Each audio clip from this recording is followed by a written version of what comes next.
자, 먼저 마태복음 20장 28절입니다. 마태복음 20장 28절 다 같이 다 찾으셨으면 마태복음 20장 28절 시작. 인자가 온 것은 섬김을 받으려 함이 아니라 도리어 섬기려 하고 자기 목숨을 많은 사람의 대속물로 주려 함이니라. 아멘. 히브리서 2장 9절입니다. 히브리서 2장 9절입니다. 자, 히브리서 2장 9절 다 같이 시작. 오직 우리가 천사들보다 잠깐 동안 못하게 하심을 입은 자 곧 죽음의 고난을 받으심을 인하여 영광과 존귀로 관쓰신 예수를 보니 이를 행하심은 하나님의 은혜로 말미암아 모든 사람을 위하여 죽음을 맛보려 하심이니라. 아멘. 한번 따라하십니다. 하나님은 영생하신다. 한 번 더. 하나님은 영생하신다. 하나님은 영생하시는 하나님이십니다. 예수께서 영생하신 그 하나님이 예수께서 이 땅에 오신 것은 죽음을 맛보기 위함이라 라고 말씀을 합니다. 그래서 천사보다 조금 못한 육체를 입고 옵니다. 천사는 죽음을 맛보지 않습니다. 그러나 사람만이 죽음을 맛볼 수 있기 때문에 천사보다 못한 육체를 입고 왔는데 그것이 사람으로 오셨고 육신의 형체로 오십니다. 우리 예수님께서 오신 것은 피 흘리러 오셨고 죽기로, 그것을 계획된 대로 죽기로 오신 겁니다. 이것은 창세 이후에 된 것이 아니라 영원전에 그의 계획을 따라 이루어진 사건들임을 고백을 합니다. 여러분들 믿음은 어디서 난다고 생각을 하세요? 성경은 로마서 10장 17절에 그러므로 믿음은 들음에서 납니다. 들음은 그리스도의 말씀으로 말미암니라 그래요. 믿음은 들음에서 납니다. 여러분들 믿음이 없습니다. 이 소리는 무슨 소리예요? 믿음의 소리를 듣지 않았습니다. 이 소리예요. 믿음의 소리를 들으려면요 예배 참석하는 거 외에는 없어요. 난 믿음 없어요. 그러면 믿음의 소리를 듣지 않았어요. 믿음의 소리를 듣지 않으니까 불순종 불신은 불의는 자동적으로 딱 달라붙어 버려요. 그러니까 더욱더 안 믿어지는 거예요. 더욱더 하나님과 멀어지고 진리와 멀어지는 걸 보게 됩니다. 복음은 들음으로 믿음이 생긴다고 말씀을 해요. 믿음을 가지고 여러분 그럼 어디 사용할까요? 미션이다 하고 내 사업이나 미션이다 하고 뭐 어떤 거 이것만 하는 것이 아니라 여러분 믿음은 어디다 사용하는 거예요? 한번 따라합시다. 믿음은 진리를 믿는 데 사용한다. 이거 철칙입니다. 이거 완전 이거 뭐냐면 이거 떠나서는 절대로 안 되는 것들입니다. 이거 아주 성경에 떠나지 말아야 할 몇 가지 룰이 있는데 그 중에 가장 큰 룰이 뭐냐면 믿음을 가지고 뭐에 쓰는 거냐면 진리를 믿는 데 쓰는 거지. 이 믿음을 자기 일 하려고 해요. 그러니까 안 되는 거예요. 자기 육체 일 하려고 해. 그러니까 안 되는 거예요. 다시 한번 따라하시면 믿음은 진리를 믿는 데 사용하는 것이다. 다른 거 하려 하지 마세요. 그것이 되면 내 영혼이 잘된 것이 범사가 다른다고 했어요. 진리를 그 믿음으로 하나님이 그 믿음이 들음에서 났어요. 들음은 그리스도의 말씀으로 일어났냐고 했어요. 목사가 얼마나 중요하냐면 강대상에서 선포되는 것이 그리스도의 말씀, 하나님의 말씀이 대언되지 않으면 우스갯소리나 듣고 제가 예어 설교를 안 하는 이유가 뭔지 아세요? 예어 설교를 하면 예어만 기억하지 말씀을 기억을 안 해요. 농담만 기억하지. 예전에 저 알라스카 있을 때 했던 거예요.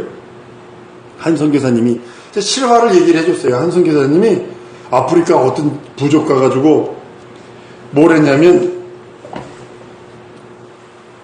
예배 전에 자기도 모르게 이러고 코를 푸는 거야. 이거 마지막에 이러고 풀었는데 사람들이 um성um성 난리가 난 거야.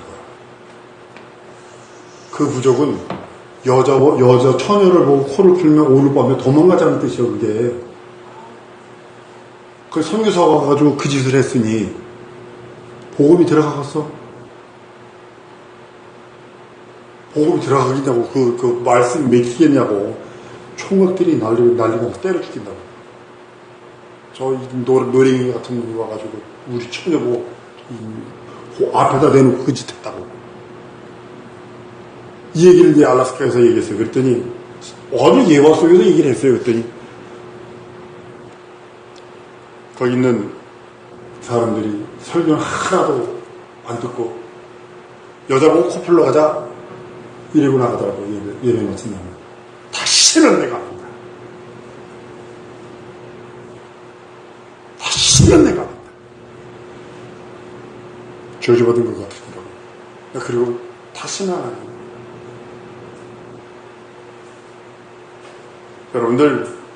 여러분들이 믿음을 어디다 사용하는 거냐면, 진리를 믿는 데 사용하는 거예요. 예수께서 나는 길이요, 진리요, 생명이요, 나로 말미암지 않고는 아버지께로 올 자가 없다고 말씀한 이유가 바로 거기 있는 겁니다. 들음이 없으니까 믿음이 없고, 믿음이 없으니까 예수를 구주로 믿어지지 않고, 믿음이 없으니까 진리를 시인할 수 없어요. 이게 하나인데 도미노예요. 한 사건이에요. 보세요. 들음이 없어. 믿음의 말을 들은 적이 없어. 듣지를 않아. 그러니까 믿음이 생기지를 않아. 믿음이 없으니까 예수를 구주로 시인할 수가 없어. 믿음이 없으니까 진리를 믿을 수가 없어. 이게 도미노 현상이라는 거예요. 아니, 내 안 들어도 그냥 난 믿어줘. 이건 미신이라니까. 성경은 선언하기 뭐라고 선언했냐면, 믿음은 들음에서 나고, 들음은 그리스도의 말씀으로 인한다라고 성경은 선언했기에, 우린 그 앞에, 그 말씀 앞에 부정하고, 그 말씀 따라가야 되고, 그 말씀 따라 순종하는 거지. 내가 좀 어떻게 해보려고 그러면 이거는 우상이에요. 자기가 우상이 돼버린 거예요. 자기 신념이 우상이 돼버린 거예요. 하나님이 가장 미워하는 겁니다. 자기 속에 우상을 둔 것 가장 미워합니다. 구약시대에는 예언을 전했습니다. 예언자가 소망을 전해줍니다. 복음이죠. 막 노예로 잡혀갔는데 지금 다 이제 막 쇠사슬 묶여가지고 느부갓네살 왕한테 끌려가지고 지금 노예로, 얼마나 철학하면서 배령안에 노예로, 자유로서 노예가 됐으니, 쉽게 말하면 공주 하루아침에 노예가 돼가지고 지금 하녀로 변하는겨. 노예가 그렇게 비참한 거 여러분 아셔야 됩니다. 졸지 왕자가 졸지에 노예가 돼버리는 거예요. 이게 전쟁에서 지는 거예요. 여러분들이 영적 전쟁이 지금 동일하게 그렇게 된다는 사실을 알아야 돼요. 이제 노예로 끌려가. 근데요, 하나님이 그 노예로 끌려가는 그들을 내버리시지 아니하고 선지자를 통하여 소망의 복음의 소리, 너희들이 70년 후에 돌아온다. 70년 후에 돌아온다. 선지자들이 소망에 막 예언을 합니다. 예언은 그런 예언도 하지만 메시아가 오신다. 소망을 주고 복음이 그 뜻, 하나님이 오셔서 우리의 마음을, 자식의 마음을 아비에게, 아비의 마음을 자식에게 돌릴 자가 온다 라고 하시며 하나님께서 우리들에게 소망을 주십니다. 예언은 오실 메시아의 소식을 듣고예요. 그 소망을 갖는 거예요. 그래, 우리를 위해서 살찌고 피 흘릴 공로로 오시는 그분이 있다. 그 소망을 갖는 거예요. 그 귀는 자는 성령께서 교회들에게 하시는 음성을 들으라 한 이유가 바로 거기 있는 겁니다. 복음은 오신 예수를 믿게 하고, 복음은 오신 그 일, 예수께서 하신 그 일을 믿게 하는 것이 복음입니다. 예수의 죽음은 하나님의 완전한 계획이기 때문에 그 계획대로 움직이는 거예요. 그 계획대로. 우리가 신앙생활하다 타락하는 이유가 뭘까요? 우리 학생 때 같이 신앙생활하다가 타락한 사람들 이렇게 보면, 나보다 나이가 많은 사람도 아니고 나보다 나이가 어린 사람인데도 이렇게 보면 그 사람은 60대야, 60대. 그렇게 폭삭 늙어버렸고, 아주 건강도 아주 왕창 무너져 버렸고. 왜 그럴까? 전적으로 진리를 의존하지 않았기 때문에 그 믿음을 가지고 진리를 알고 진리를 깨닫고 진리로 말미암아 하나님 앞에 나아가려고 하는 것을 쓴 것이 아니라 그 믿음으로 자기 육체를 위해서 썼기 때문에 문제가 되는 거예요. 진리라지 진리가 너희를 자유케 하라고 하셨는데 그 진리를 알려면 반드시 믿음이 있어야 되고 믿음은 들음에서 나는 겁니다. 자꾸 들으셔야 됩니다. 믿음의 소리를. 그래서 목사가 설교를 대원의 영을 달라고 기도하는 이유가 여러분들도 저를 위해서 대원의 영을 주세요 라고 기도해야 되는 이유가 뭐냐면 진리와 믿음의 소리를 할 수 있도록 끝없이. 예수의 죽음은요 스스로 누가 죽이는 것도 아닙니다. 스스로 목숨 정한 것도 아니고요. 예수 그리스도 아버지로부터 계명을 받아서 죽을 권세와 부활할 권세를 받았다라고 성경은 말씀을 합니다. 근데 그것은 영원 전에 하나님이 작정하신 그 작정대로 이루어졌다라고 말씀을 합니다. 인간이 있기도 전, 우주 만물이 창조되기 전에 하나님께서 그 뜻을 정하시고 그 계획대로 말세에 눈에 보이도록 나타난 겁니다. 예수께서 말세에 나타난 것은 마귀에게는 심판주요, 인간에게는 구주로 오셔서 우리를 구속하십니다. 영원 전에 이미 계획되고 미리 작정되고 그 피가 우리 속에 그 피 흘리심으로 우리를 구원하시고 마귀 손에서 공식적으로 우리를 끌어내시고 우리로 하여금 그 사실을 확인하게 하시고 이것이 예수 그리스도께서 사치고 피 흘리는 공로 그것입니다. 예수께서 하신 그 일은 영원 전에 하나님의 계획을 정확하게 이루어 나가시는 모습을 발견합니다. 성경이 이렇게 말씀하죠. 아들을 위하여 아들로 인하여 모든 것을 창조하시고 모든 것을 진행시켰다라고요. 골로새 1장에서 말합니다만 아들을 인하여 아들과 함께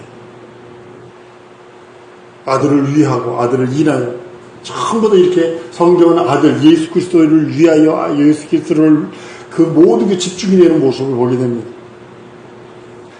구약 성경에 보면요 엉뚱한 일이 생겨요. 여러분 생각해보세요. 불뱀한테 물렸는데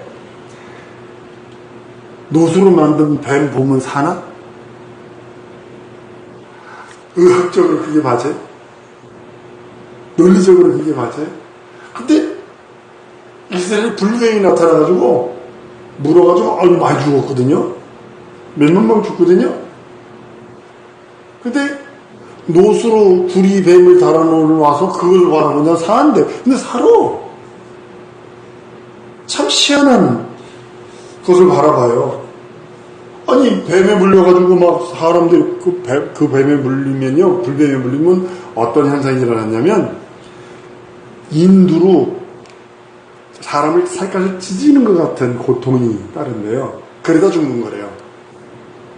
그러니까 얼마나 고통스럽게 해서 그 고통스럽게 살다가 이제 막 가는 거예요. 막 그러니까 막 어떤 뱀에 물려 또 죽은 사람과 비디오로 찍어봤는데 막 나중에 정면이 이렇게 거품 물리고 막 그러고 죽더라고요. 근데 그렇게 죽어가는 거지. 그러니까 모세가 하나님께 막 구하죠. 그러니까 구리뱀을 달라고 그럽니다. 장대뱀 구름을 달아봅니다. 근데 그걸 바라보면 살아요. 희한한 것 같아요. 그 사람들이 논리적이고 과학적이고 의학적인 사람들. 야 임마 뱀에 물렸으면 약을 발라야지 무슨 구리뱀 바라본다고 사냐 이놈아? 안 봐! 그 사람 죽었어. 아니 그래도 모세가 이래 했어. 그럼 산대. 그거 바라보면서 살았어. 이게 비유죠. 과학적으로도 아니고 의학적으로도 아니고 다 아니죠. 자기 경험적으로도 아니고 한번 따르면 하나님의 말씀은 하나님의 명령은 내 경험을 초월한다.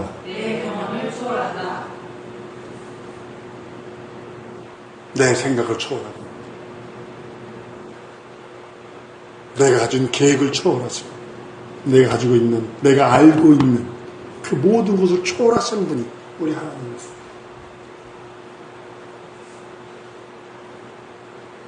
그게 모형이 돼서 불뱀이 모형이라고 해서 나무에 달린 자마다 출주받은 자라고 해서 그것이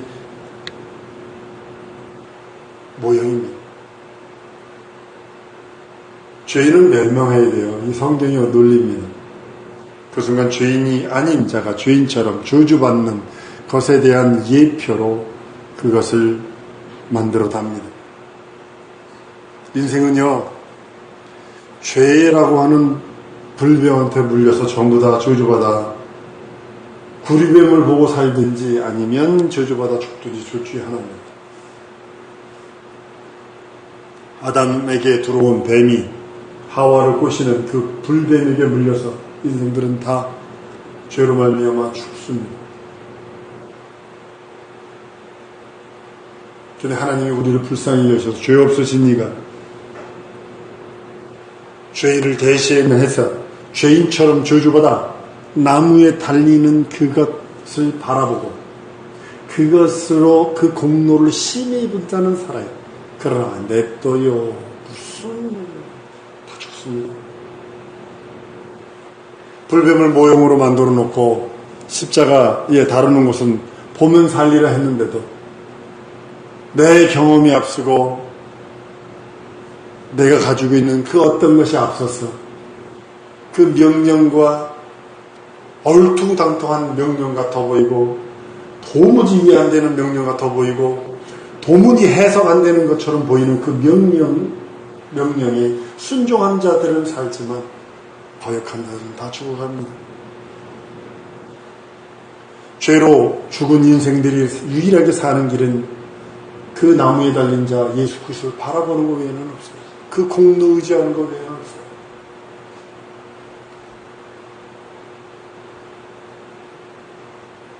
그 나무는 저주의 상징이요 재앙의 상징입니다. 나무에 달린 자마다 저주받은 자라고 성경은 말씀을 합니다. 십자가 좌우에 있었던 사람들, 예수를 빼고 좌우에 있었던 사람들 의인들 아닙니다. 흉악범들입니다. 저주받은 자들입니다. 십자가 자체는 저주의 나무입니다. 저주받은 자의 표적이 바로 십자가 형벌이고 예수께서는 의인이시나 인류의 죄를 뒤집어 쓰시고 저주의 나무에서 대신 죽으십니다. 죄 없으신 이가 대신 달려주는 겁니다.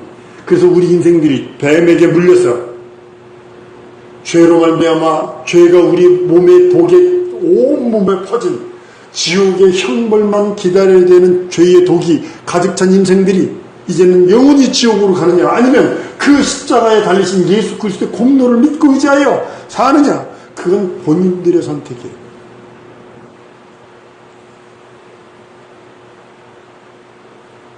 하나님의 위대한 능력만이 그 일을 해낼 수 있어요. 도무지 여러분들 죄를 경히 여기지 마십시오. 하나님이 가장 미워하고 가장 저주하고 끝까지 추적해서 형벌하는 게 죄입니다. 가지고 있어. 왜냐하면 죄가 누구로부터 시작된다면 마귀로부터 시작했기 때문에 그래요. 마귀를 끝없이 추적한다는 소리예요. 근데 우리가 그리스도의 공로를 의지하는 것은 그 죄값으로 자기 아들이 십자가에 달려 죽고 부활하세요.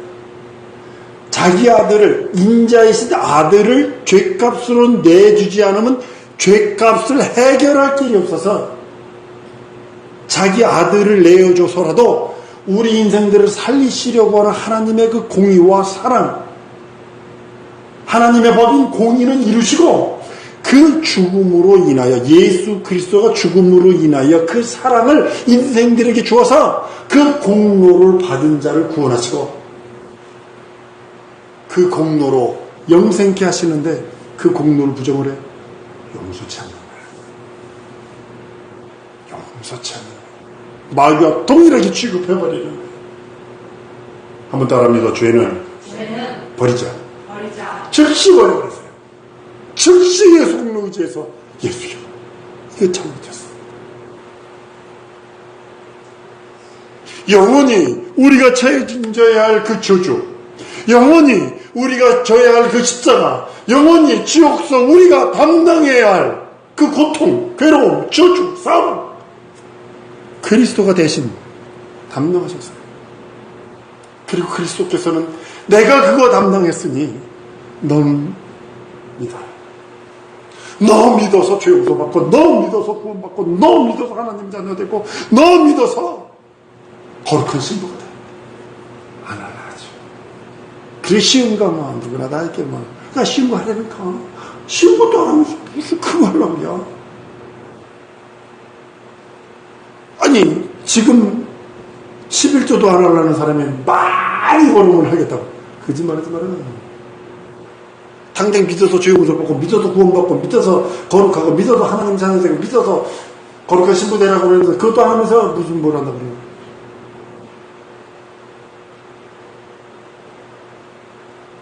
우리를 속량하심이 바로 그겁니다. 내가 담당해야 될 것 주님이 대신 담당하시고 너는 다만 믿어서 나와 함께하자. 믿어서 나와 함께하자. 이것이 뭐냐면 스스로 죽을 권세도 있고 이것이 다시 살 권세도 있는 그분만이 우리 하나님만이 해줄 수 있는 하나님만이 하실 수 있고 하나님만이 하지 아니하시면 안 되는 것이 바로 스스로 죽을 권세와 스스로 살 권세를 가지신 그분만이 할 수 있는 것. 그분이 우리 하나님과 얼마나 감사해요. 그분이 나의 구세주기 얼마나 감사하고 그분이 나의 주님인 것이 얼마나 감사하고 저기 누구처럼 물은 물이요 산은 산이요 이 사람보다는 낫다라는 거지. 억만배 수천억 조만배 경만배 낫다는 거지. 나도 그런 얘기는 할 수 있어요. 돌은 돌이고 꽃은 꽃이고 나도 이렇게 얘기할 수 있어요. 모세가 광야에서 뱀을 든 거 장대에 매달아 놓았을 때 바라보는 자는 살았어요. 논리적으로도 안 맞습니다. 이성적으로도 안 맞습니다. 의학적으로 과학적으로도 안 맞습니다. 경험적으로도 안 맞습니다. 그러나 모세가 하나님의 명령을 받아 해놓은 그것을 바라보는 자는 살리라 한 것처럼 그 명령을 본 사람들은 순종한 사람들은 살았다라는 거죠. 예수 그리스도가 십자가에 달린 것은 우리를 살려 하려 하십니다. 예수 그리스도의 십자가는 볼 때 여러분들 생각해 보세요. 예수 그리스도의 십자가를 동정을 해서 눈물 흘린 사람은 멸망합니다. 그러나 예수 그리스도의 십자가에 바라볼 때에 그것이 하나님의 능력이요 그것이 나를 위해 사치고 피 흘린 공로로 시인하는 자는 구원을 받습니다. 요거처럼 한번 따라하십니다. 예수 십자가를 동정의 눈으로 보고 눈물 흘린 자는 버림받을 수 있으나 그것을 하나님의 능력으로 시인하면 구원받는다.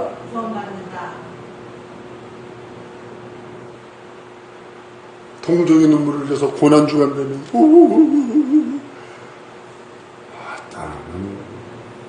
난 예지 그게 당연한 줄 알았어요. 예전에 나 중고등학교 다닐 적에 고등학교 때 고등학교 위에 모든 장로교 목사님 고난주간 때 했는데 가시결리고 멜리로 가져와가지고 머리 아이고 난 당연하게 그런 줄 알았어요. 근데 복음을 딱 깨닫는 외식하고 자빠졌다 그랬어요. 외식하는 거다. 예수 그리스도의 십자가의 그 사건이 동정의 눈물을 흘리면 천만 있으면 그걸 하나님의 능력으로 시인하고 그걸 날 위해 살찌고 피 흘리는 콩로로 시인하면 구원을 받는다는 거예요. 고린도서 1장 18절에 이렇게 말씀합니다. 십자가의 도가 멸망하는 자들에게는 미련한 것이요 구원을 얻는 우리에게는 하나님의 능력이 됩니다. 여러분 왜 그럼 예수의 보혈을 예수의 피를 보혈 그럴까요? 예수의 피와 우리 피와 좀 다릅니다. 육체를 갖고 흘리는 건 동일하지만 우리는 흙으로 만든 육체로서 흘리는 피라면 예수 그리스도는 말씀이 육신이 되어 오셔서 흘리는 피예요. 달라요. 말씀이 흘린 피란 말이에요. 영원한 로고스가 흘린 피란 말이에요. 다른 겁니다. 그래서 보혈 이렇게 말합니다. 그래서 그 피가 우리를 죄를 속한다고 성경은 레위기서에 12서에 계속 말씀하는 이유가 바로 그겁니다. 속한다는 것이 뭐냐면 값을 대신 갚아주다는 뜻이에요. 대신 내주다. 노예로 팔렸어.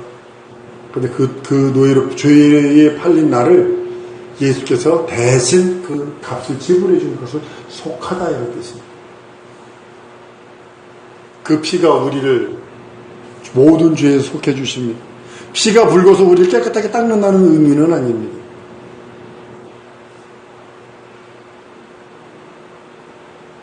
피 흘려서 사해 주시려고 대속하시려고 오신 그분이 말씀이 피가 돼요. 우리를 대속하시려고. 한번 따라합니다. 말씀이 피가 돼요. 나를 대속하셨다. 이게 참 복음이라는 거죠. 말씀이 피가 흘리셔서 나를 대속하셨어. 말씀이 피 흘려서 나를 대속하셨어. 이것처럼 그런 흥분되는 일이 어디 있어요?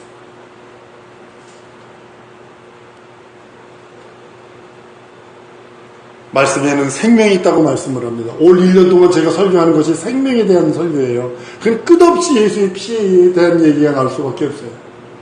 전 1년 전체 테마가 피에 대한, 생명에 대한 거니까.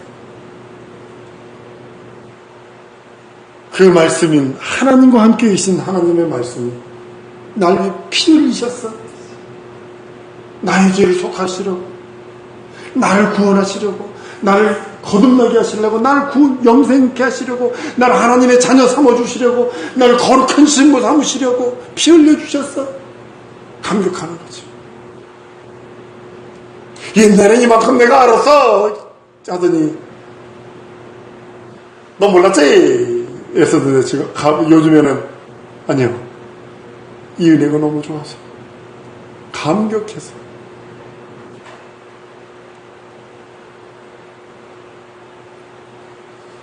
하나님의 불 속에서 독생하신 하나님이 나타나신 이유는 피 흘리리라 오십니다. 피 흘리리. 그 피 흘리셨어.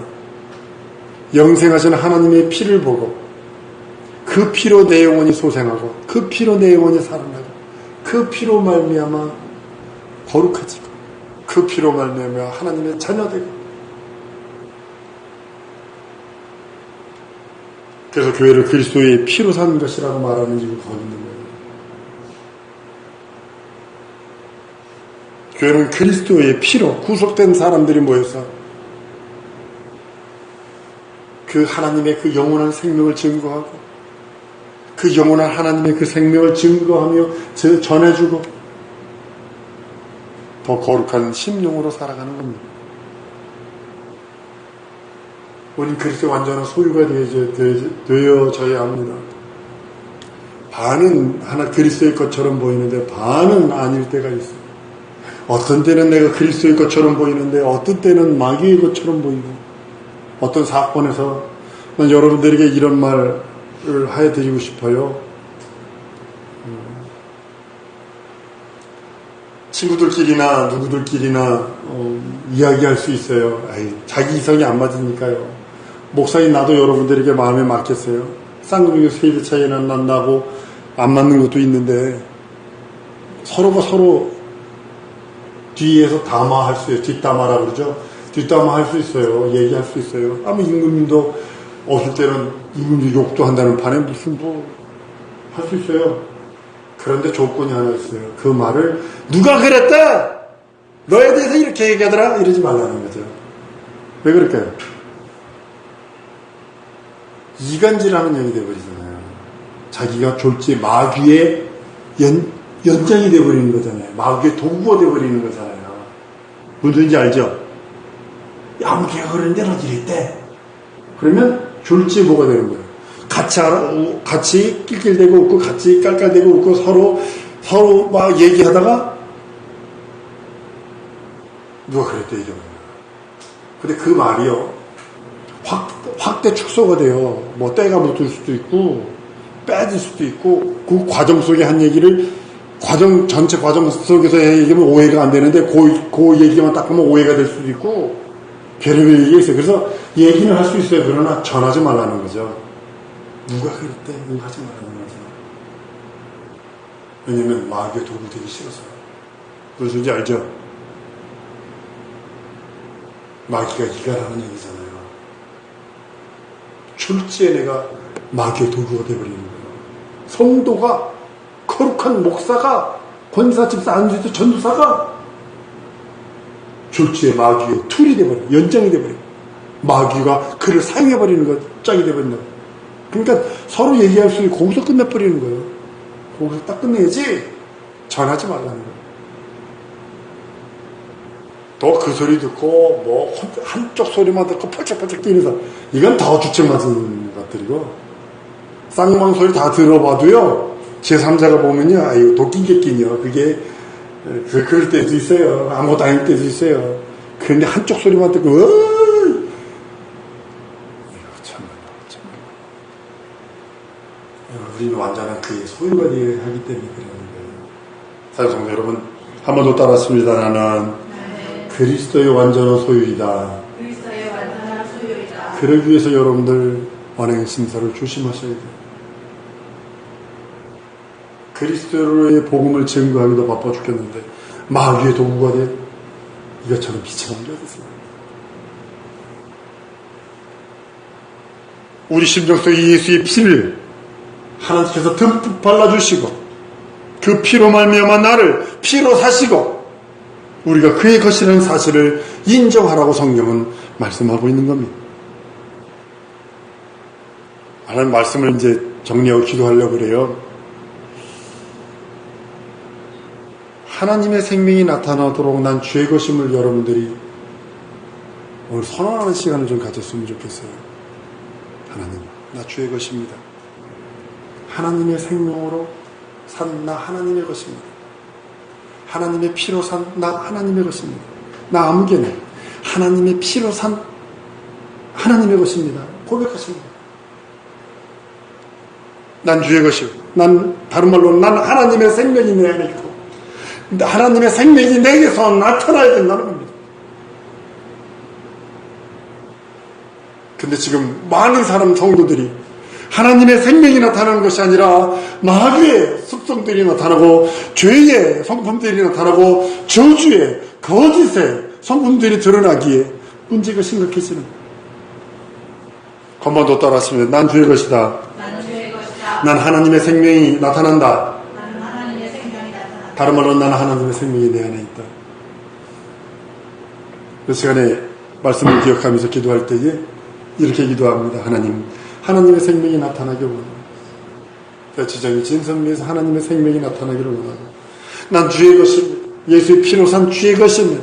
온전히 내 영혼이 하나님의 생명이 나타나게 하고 생명이 있기에 하나님이 드러날 수 있게 해달라고. 우리 예수의 한 몸으로 기도할까요?